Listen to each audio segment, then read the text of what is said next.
सुख दुख की अनुभूति ही जीवन है। सदगुरुदेव श्री रामलाल जी सिया, दादा गुरुदेव ओम श्री गंगानाथ जी योगी की जय हो। दुख और सुख आते जाते रहते हैं जीवन में, कभी सुख आता है कभी दुख आता है, ये तो चलता रहता है। लेकिन जो सदगुरुदेव से दीक्षा लेकर उनके कई रास्ते पर चलता है, उनका कटोरा हमेशा आनंद से भरा हुआ होता है और वो आनंद अमृत समान होता है। और वो जो कटोरा होता है आनंद का भरा हुआ, वो कभी आता जाता नहीं है, भरा हुआ रहता है। हमेशा महसूस रहता है कि मुझे आनंद है।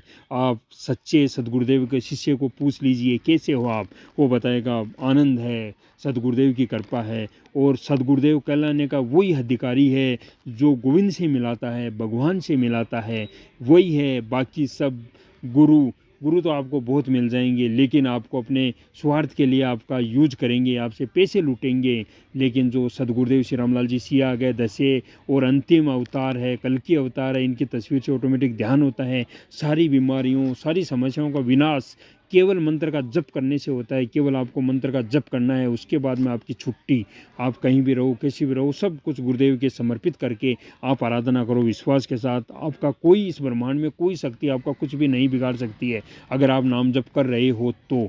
अगर आप झूठ बोल रहे हो मैं नाम जप करता हूँ, तो आप अपने आप को सबसे बड़ा धोखा दे रहे हो। आपको केवल मंत्र का जप करना है, जो आपको परिवर्तन आएगा, आपका जीवन चेंज होगा, उसी मंत्र से होगा।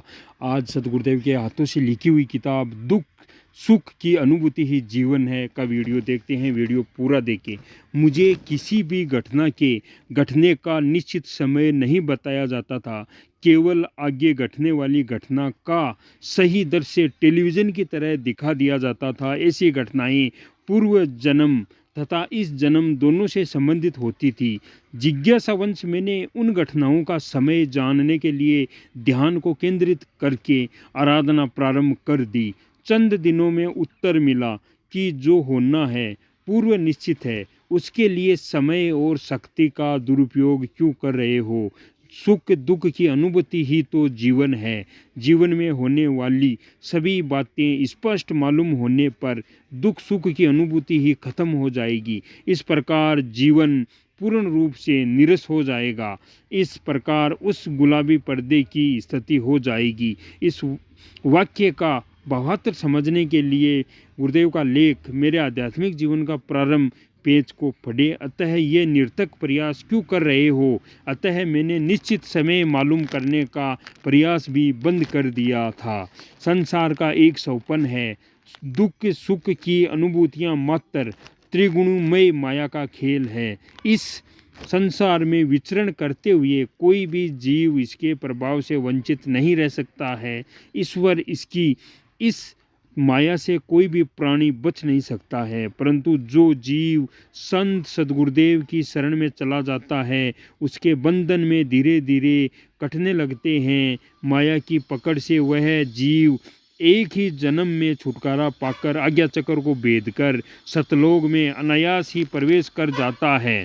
इस तरह के जीव संसार के सुख दुख अधिक प्रभावित नहीं कर सकते हैं, क्योंकि वह जीव माया के क्षेत्र को लांघ जाता है। इसलिए माया भी उसकी चेरी बनकर उसको रोकने के स्थान पर ऊपर की तरह आरोहण करने में मदद करती है। संत सदगुरुदेव द्वारा प्राप्त किए हुए प्रकाशप्रद शब्द के सहारे वह जीव निर्विध है, निरंतरन वह परम सत्ता के नज़दीक जाता रहता है। इस प्रकार के संसार के असंख्य जीव जन्म मरण के चक्र से छुटकारा पा जाते हैं। वही सदगुरुदेव मंत्र बताते हैं, राधा कृष्ण का मंत्र बताते हैं, संजीवनी मंत्र बताते हैं।